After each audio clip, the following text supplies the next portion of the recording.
What's up, y'all? It's your girl V with Reality Recap here for another Tea Talk session. We are discussing last night's episode of Real Housewives of Potomac, which was the reunion part two, and the latest episode of Married to Medicine.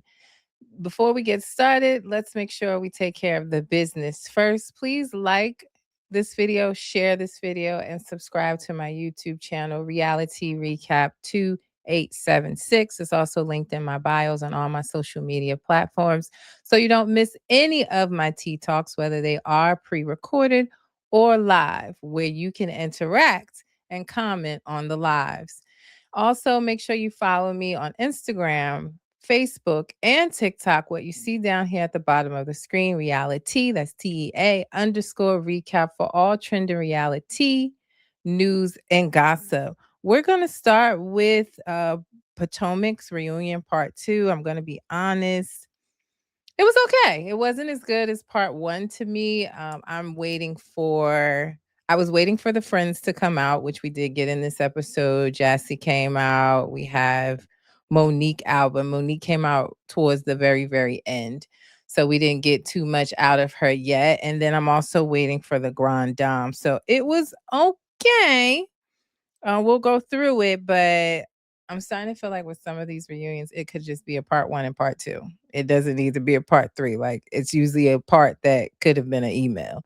And that's how I felt about part two. But we started the episode off where we left off in part one with the exchange between Ashley and Wendy. And Ashley, Wendy telling Ashley she has no accomplishments. And she's saying, that ain't true. She's like, one of my accomplishments is that I don't have multiple social security numbers. And we picked off there, and she was saying, yeah, 6, 7, like saying you got 67 different social security numbers. When in actuality, I mean, not saying that it's any better.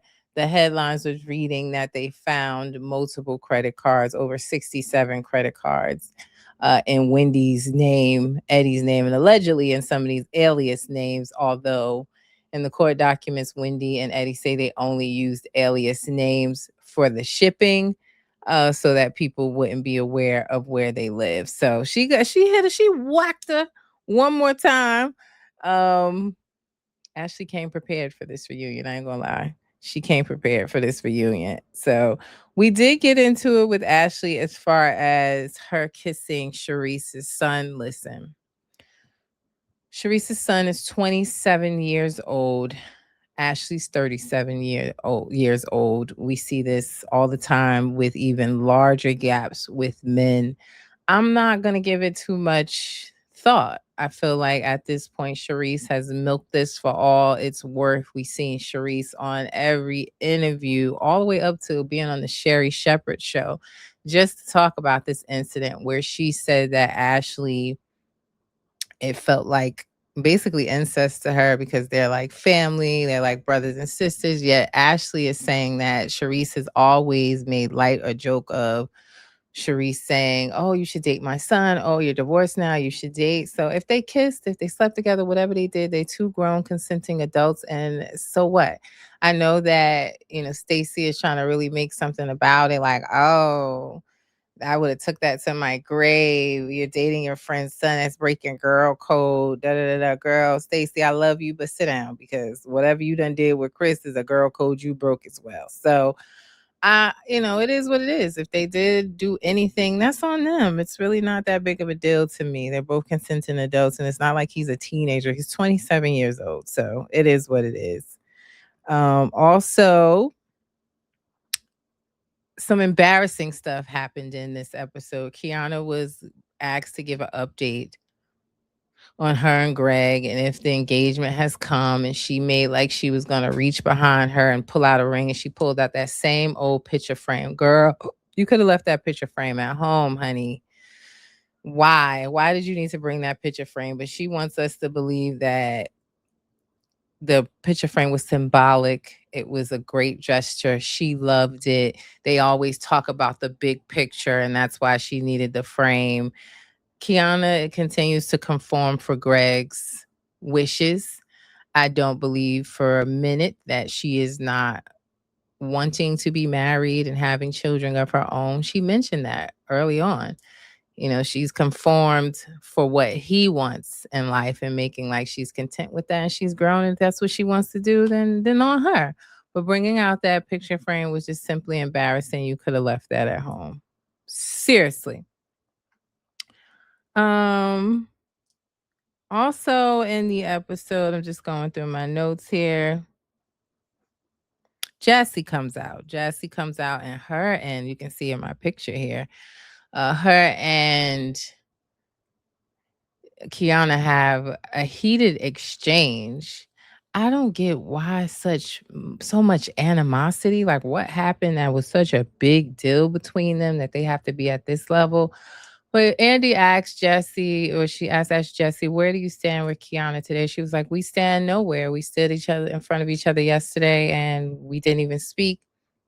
Kiana got a little shady, like, oh, I didn't recognize you. I mean, you look beautiful today, but when we were at the train station, you didn't look like that yesterday. I didn't recognize you.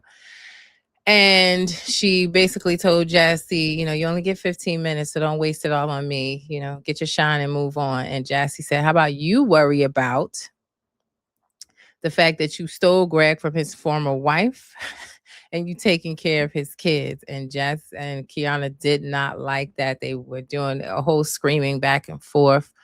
After the show, they did put up some posts. There was also some alleging that Jassy records phone conversations of the lady she talks to, but nobody had a recorded phone call proof of that. But they're saying that Jassy records phone calls. But this is what Kiana put up. I will read it to you. It's probably too small on the screen for you guys to see. Let me see if I can make myself a little smaller, if that will help. But I will read it to you now. Give me 1 second.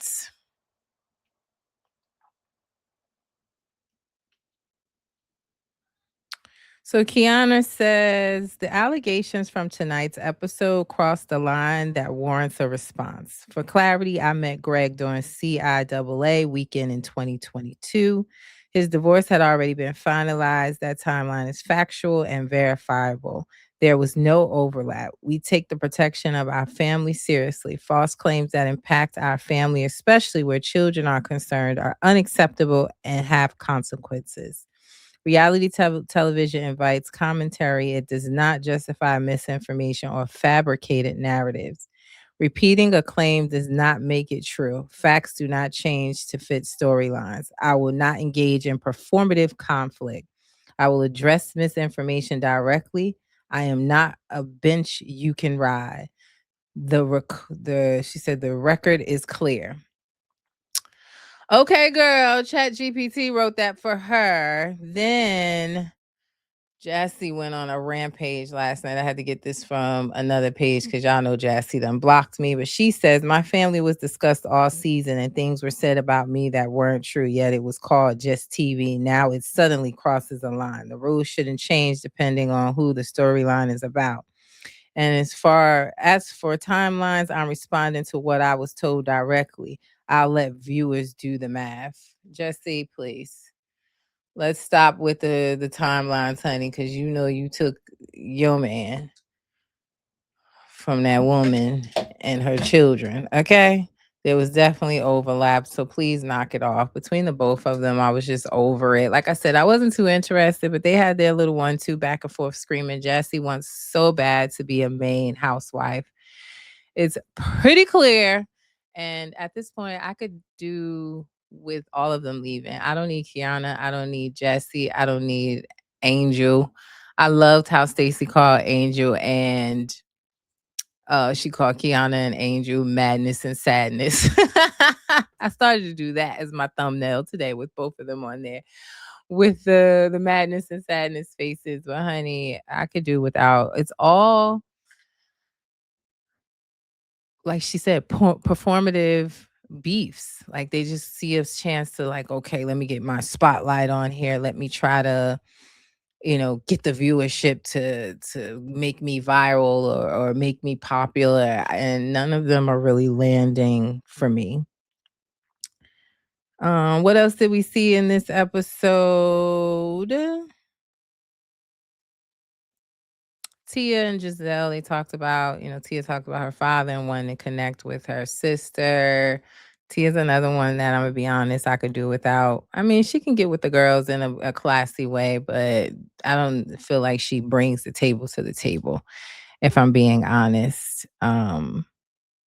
Tia also got it in with Jassy. And again, I didn't like this when it happened on the show. Jassy latched on to one little thing that Tia said about a restaurant owner, thinking that Jassy was so cute. And I get Jassy wants to make herself look loyal in front of her husband, at the time fiance, but it wasn't like she was telling you to go sleep with him or hook up with him. She was saying, wow, he really thought you were beautiful. He mentioned it. He really liked you. And she was just joking about it. And Jassy with her 15 days before I get married and all of that was just unnecessary, uncalled for. And I feel like Jessie knows who she can do that with and who she should back up off. Because I don't think she would ever talk to Wendy that way or Giselle that way or even Ashley that way for that matter. She seems to know who and navigate who she thinks she can pick on and get away with it. So I just didn't think that was necessary in the back and forth over that. Like, girl, you married.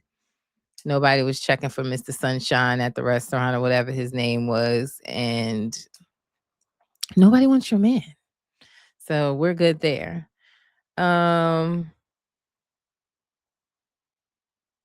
Then we had Monique come out. Monique comes out in this episode and she comes out in this triangle dress. She's saying that it symbolizes the pyramids of which she visited and found her inner peace. Very deep for a reunion look, but that's what she said. And she talked about being in a different place, being removed from the show 5 years and returning. And she has some tea on Stacy. She says some things got back to her. Stacy has denied, lied about if she's dated Chris. Some people she tells she doesn't know him at all. Then there's pictures surfacing of them at dinner. She says there were 25 other people at the table. Didn't look like that to me. It was a booth, but that's what she says. And although Monique didn't have a binder, she did bring the infamous binder, and I'm so happy that Andy snatched it up. I do hope that it is at BravoCon the next time that comes around. But she said, she had something that probably couldn't be aired, something on her phone that was blurred out. And that's where we left off in the reunion episode. So I am interested to see what graphic images she has that needed to be blurred out. It seems like it's something pertaining to Stacy and Chris. Ooh, I hope it doesn't Anastasia with Timu, honey. But I can't wait to see. And that's why I'm saying it was such a cliffhanger. And this seemed like a filler episode to me with not too much going on. And I can't wait to see what that was, as well as for the Grand Dame to come out. And it looks like her and Wendy will face off in the final part of the reunion next week. So I am seated for that. Let's move over to Married to Medicine. Married to Medicine was feeling like a filler episode as well. It does look like next week we get deeper into the couples trip and it's going to be really hectic at dinner. But Cecil and Simone have decided not to host the couples trip this go round. Obvious reasons. Simone had it up to here with Cecil in her basement making drinks while she working like a government mule to take care of her family, and her sons drinking up all her money. So they decided, since they've had a up and down year, they're not going to host it, and they're going to pass the baton to Toya and Eugene to host, which I didn't mind. But I feel like Mimi is like a dog with a bone. Dr. Mimi, we know she doesn't care for Toya. They've had their back and forth, but she just keeps on, keeps on. I saw her in a recent interview as well, but she just keeps like, and it's like, not too much on my girl, Mimi. Like, you still are new. This is your second season. Fall back a little bit and let Toya be Toya, because you're not going to change her and you're not going to doctor her into changing. So she's like, well, why you pick her to be ahead in charge of the trip? Because that's who she chose. So if you don't like it, then don't go. That's how I felt. Like, if anybody doesn't like, I think Angel wasn't wasn't that cool with it. And it's like, Angel, you're not even a couple. You're lucky you're going. So just let it go. And if you don't like who's hosting the trip, then don't go. But of course, they all went anyway. Now, before we went on the trip, we did see Angel, and I will give her props. She seems like a very well rounded individual. We've seen her on reality TV before. We know she's a single mom, holding it down, established. She's a nurse. She has her successful scrub line, and also add actress to her list. She had a movie premiere and she was in. She invited the ladies. I was dying that Contessa was so supportive, but fell asleep during the meeting, during the movie, straight on snoring, and then woke up and said, "Yes, loved it and love you, girl. You ain't watched none of that movie." I guess she was tired. But kudos to her. I did mention in my last recap, I wonder if Dr. Jackie starting a scrub line. I don't know if she just started it or she just debuting it. We have not heard anything about it. Dr. Jackie, to our knowledge, was making products and sunscreen and now has moved into scrubs. I do wonder if that's going to grow legs and cause any issues. I mean, there's enough to go around for everybody, but it was just out of nowhere, in my opinion, that she popped up with this scrub line and a fit in a photo shoot and didn't invite Angel. So I just wonder if it's going to cause any tension. I really do. But the couples, they head to Jamaica. And I have to be honest, the more we continue to watch not Greg, why not Greg, but we watch Quad and King. Each episode, the awkwardness, the tension, it continues to grow. And he's very passive aggressive where he say things that he means, like he's annoyed that she's late. The hormones when she was on IVF, and he feels like they need to stop the IVF because it's not, conducive to their relationship. It's a very passive aggressive tone of he acts like he's joking, but he's serious in what he's saying. It's very awkward, and I know a lot of you don't care for Sweet Tea and Dr. G. I do feel like Dr. G was extremely rude in some of the scenes to Sweet Tea in the past seasons, but I would prefer to see them. I feel like we gave them up in exchange for Quad, thinking that Quad was in this great relationship and she was going to go on and get married and have children. Not saying she won't have those things, and I hope she does.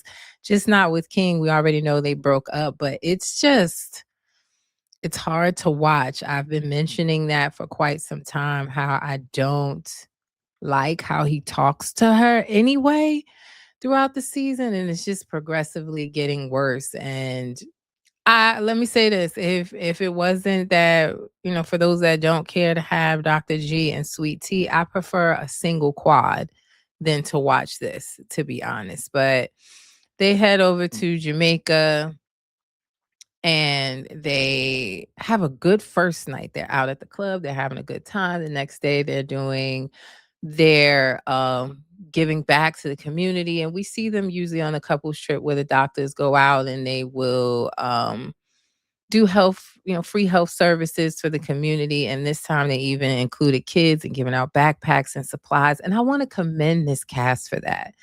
Although we see, like we do in all reality shows, we see a lot of arguing, fighting, the back and forth cattiness.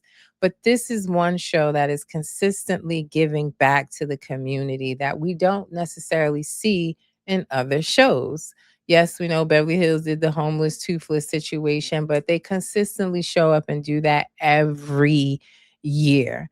And I think that should be celebrated and commended, that through it all, we see the Met Gala where they raise a lot of money. We see them go out into the community and do things. We see them visit the White House. We see all of those things within the show. And that should be mentioned, celebrated, and I commend them for showing that. Um, During that, before they got to the event, Toya and Dr. Heavenly went back and forth on the bus why Dr. Jackie would use that time to bring up the Met Gala. And, they made Toya the head of Met Gala this year because they wanted to see her fail. They wanted to see her struggle. They wanted to teach her a lesson because they feel like she wasn't providing money in the last Met Galas, that she wasn't cooperative. So they kind of put it in her lap and hoping to see her fail. Now it's getting close to the event and their names are attached to it. And now they want to get questions answered about what's happening and doubt Toya's ability to host the event. I feel like that's something that Jackie did, undermining. Behind the scenes, I do think Jackie can be a lot real shady, especially when she has heavily in her ear. And now your name is tied to it. So trying to use that time, which wasn't the right time to mention it. And Toya said, I don't need anyone to teach me a lesson. I know how to throw good events. And she was talking, and Dr. Heavenly's husband, Dr. Damon, he jumped in. Yet Dr. Heavenly starts screaming at Toya, let my man speak, let my man speak. But you wouldn't want anybody to do that to Dr. Damon. He wasn't speaking first. So her yelling and acting a fool, I don't know how much I can take of that. I'm really getting tired of Heavenly, or for real. The yelling, the screaming, the stupid nonsense at this point. I want her to just go on and do her campaign thing. And I think this group would be good without her. That's just my thoughts. And even I feel like in every episode, she shows us why she needs a better campaign manager than just using her friend Quad. Every speech she gives just dig her into a deeper hole of like, you are not professionally prepared to be a politician. From her announcing it at her little event to announce she was running, from her cursing at the children in this episode last week, trying to campaign herself to the women on the boat when they were in Florida. None of these are good speeches, and I'm not in her state to vote for her, but I don't think it's helping her campaign. I don't. I really don't. And in this event, I feel like Dr. Mimi's husband shined, taking the kids out and playing football with them. They gave back. King was excited to give back, but again, he was annoyed that Quad was late. They got there late. She's back there. That's my man. That's my man. That's my man. Good for her, but it's just a very awkward situation. So the event overall went well, and we see that they're going to go to dinner later on that night, which we'll see in next episode. And that's where the beefs and the tensions and the arguments come in. So we'll get to the juicy part of the couple's trip and see where the Met Gala ends up. So we are moving right along with Married to Medicine. I think the finale will be coming soon in a few weeks, and the reunion was already taped. Seating chart came out. Let me go back and look at it, because I don't know if I discussed the seating chart here on my podcast, but I did post it on my pages. So that's why you have to make sure you are following me. But we have Andy, of course, and we have Toya and Quad sitting across from each other. Then we have Simone and Dr. Jackie, Contessa and Dr. Heavenly. Then we have Brandy and Mimi and Angel down at the end on the right. So that is the seating chart. I can't wait. It's a great season. I pre-screen the episodes. Thank you to Pop Purveyor Culture. I will definitely give you guys a no spoiler insight. I'm really excited to see this new episode this week. So usually we get it like midweek, and I will let you know my thoughts by the weekend. So those are my thoughts on the latest episodes of Real Housewives of Potomac and Married to Medicine. If you haven't watched it, or you have, let me know your comments on it. If you agree with me, disagree with me, respectfully, it's all good. But these are just my thoughts. Now, before I get out of here again, please make sure you like this video, share, subscribe to my YouTube channel. It's Reality Recap 2876. It's also in the bio, linked in my bios on all my social media platforms. And follow me. What you see at the bottom of the screen, reality_recap on TikTok, Facebook, and Instagram for all the latest trending reality news and gossip. Now, before I get out of here, as I always say, reality TV stars are humans too. Let's not forget that. It's your girl V with Reality Recap. Stay warm, especially the East Coast. Stay warm, stay safe. Enjoy the rest of your week. Peace.